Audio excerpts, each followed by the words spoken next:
Worcester News tonight, celebrating the gift of life. Transplant recipients and donors share their stories of getting and giving a second chance. Plus, Cirque du Soleil is coming to Worcester with a brand new creation. The show Crystal explores artistic limits on ice for the first time. Good evening. Thanks for joining us. I'm Olivia Lemon. Worcester police on scene of a gun manufacturing shop Wednesday after an employee accidentally shoots himself. An employee of Car Arms suffered a minor hand injury and was brought to the hospital. According to scanner reports, the shooting happened around 3 p.m. Police were on scene of the Goddard Memorial Drive shop for a couple of hours Wednesday. Again, the shooting appears to be accidental. A Worcester attorney and former prosecutor announces he will run for Worcester County District Attorney in 2018. Attorney Blake Rubin has been a lawyer for more than 21 years and worked in the Worcester County District Attorney's office for nearly a decade. The Central Massachusetts native says his campaign is based off of transparency. He wants to transform the culture of the DA's office, where prosecutors will always be available to explain their actions and all parties will be treated equally and fairly. Which people, which citizens need to be held in custody and which ones don't. I have a very good understanding of the opiate crisis that we're currently going through in Worcester County and throughout Massachusetts and quite frankly the entire country. Now, Rubin is not enrolled and not a member of any party. Current Worcester County District Attorney Joseph Early Jr. has been in office since 2006, and Rubin says he believes it's time for some fresh ideas. A celebration of life Wednesday afternoon at UMass Memorial Medical Center. A 14-year-old organ transplant recipient shared her story after her kidney unexpectedly failed. The young girl and dozens of others discussed the impact donating and receiving organs has had on their lives. Our Cam Jandro joins us live now with more on tonight's celebration of life. Cam? Yeah, Olivia, 'tis the season of giving, and what better gift than that of life? With the holidays now in full swing, organ recipients gave thanks Wednesday for the most important gift of all. Green ribbons fill UMass Memorial Medical Center, celebrating organ donors and recipients. These people, they really get a second chance at life. The 12th annual Gift of Life celebration recognized families in their stories of organ transplants. 14-year-old Evelyn Fantasia went through kidney failure and needed a transplant. For her, it was something she wasn't ready for. We were shocked in the beginning because we didn't expect that randomly out of the blue a healthy kid could get sick like this. I missed a lot of school. We did a lot of blood blood tests, and sometimes I had to stay in the hospital for weeks. Fantasia's body accepted her new kidney, but after going through kidney failure once, it's always on her mind. It is possible down the road, so I just have to keep pushing forward, do what I'm supposed to do, follow the doctor's instructions, and pray for the best. Dr. Adele Bazorgzadeh directs the transplant program for UMass Memorial Medical Center. Bazorgzadeh says there is an undeniable need for organ donors. About 2,000 to 3,000 people die while waiting for a liver transplant. All of that can essentially be remedied if everyone in this country who was eligible to donate could be a donor. Now in the midst of the holiday season, he says this is the perfect time for this particular celebration. Especially in this season of giving and in this season of celebration of hope, for them to all come back together to appreciate the gift of life. Fantasia was one of the youngest survivors at the celebration and says positivity is the most important aspect of a transplant. You just have to keep pushing, even when you're at your lowest point. I mean, once you're at your lowest point, there's only one way to go, and that's up.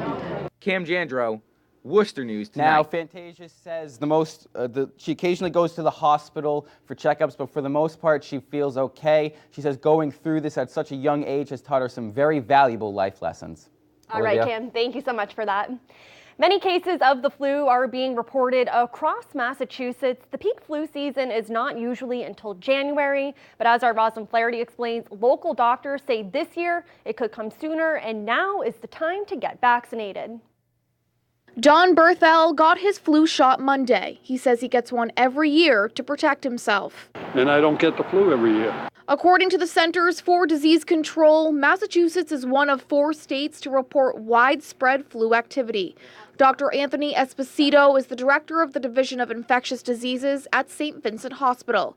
He says the peak flu season is usually January to February, but this year it could peak December into January. People have to be aware that if they develop a bit of chilliness and a bit of a sore throat and a headache, that they may be experiencing the flu, and they need to do those things to take care of themselves. Carewell Urgent Care in Worcester says they've already seen a number of flu and flu-like cases. The most important is getting your flu shot every year. It helps to give you antibodies against the flu and therefore decreasing the severity and duration of how long you would get the flu for.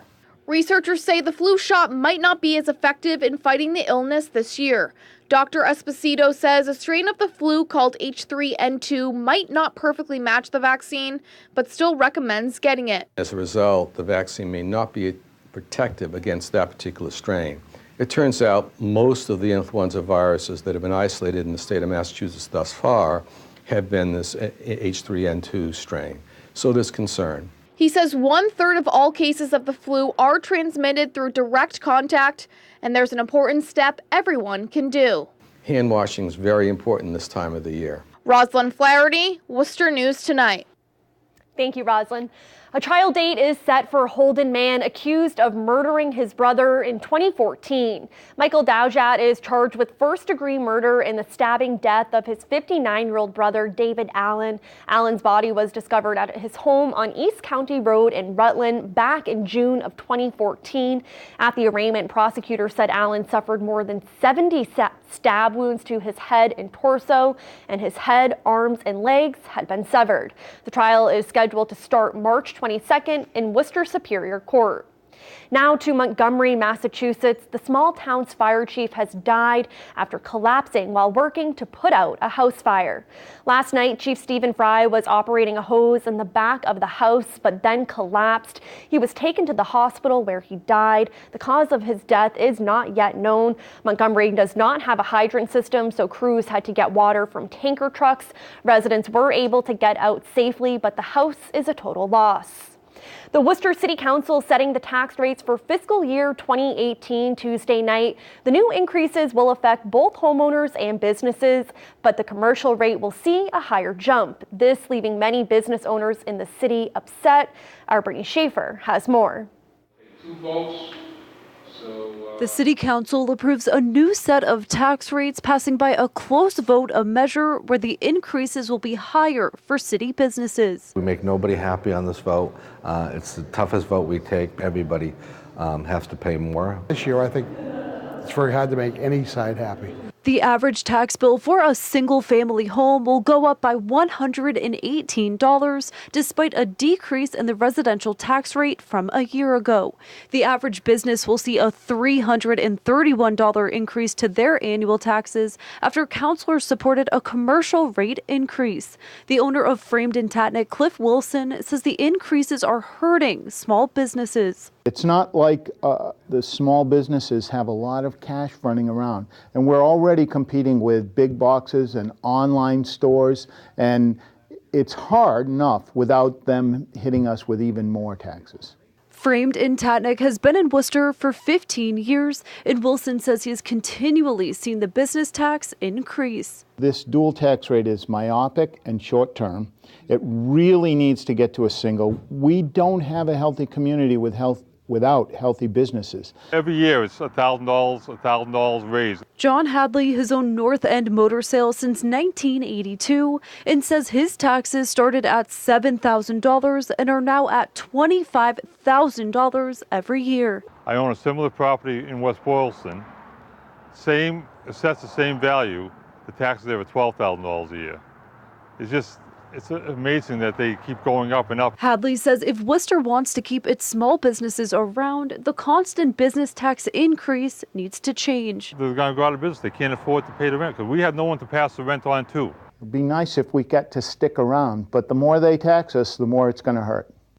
Now, Hadley says in the near future, he would like to see a single tax rate, which is something the city has been debating for years. Brittany Schaefer, Worcester News Tonight. All right, thank you, Brittany. 74 years after its dedication, the city will unveil a World War II monument Thursday, missing for decades. The colored citizens of Worcester Honor Roll stood at the intersection of Belmont and Clayton Street until 1959, until it was torn down for the construction of Interstate 290. The monument lists the names of 145 men and women of color from Worcester who enlisted through October 1943 and served in World War II. It was taken down to build a highway, but it was promised to be put back up and never did.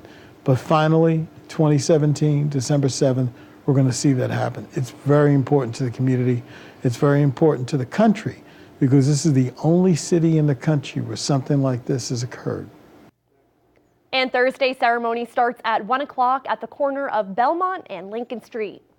For the first time ever, Cirque du Soleil will be performing an on-ice show. For years, the company has amazed audiences with their performances, but the crew says this year will be even better. The show, Crystal, includes acrobatics and on-ice tricks. The performers are gymnasts who learned how to skate and skaters who learned acrobatics. Wednesday, they were at the DCU Center in Worcester rehearsing for 6 shows coming up this weekend starting Thursday. Well, Crystal is the story of a character that doesn't seem like she fits somewhere, and she's always looking for a new world with new possibilities. And she discovers this new world by she ventures on a pond one day, and she breaks the ice and discovers this brand new surreal world where she dives at very high speed, and she becomes what she's destined to be, which is a confident and empowered person. And again, the show is at the DCU Center starting this Thursday and runs until December.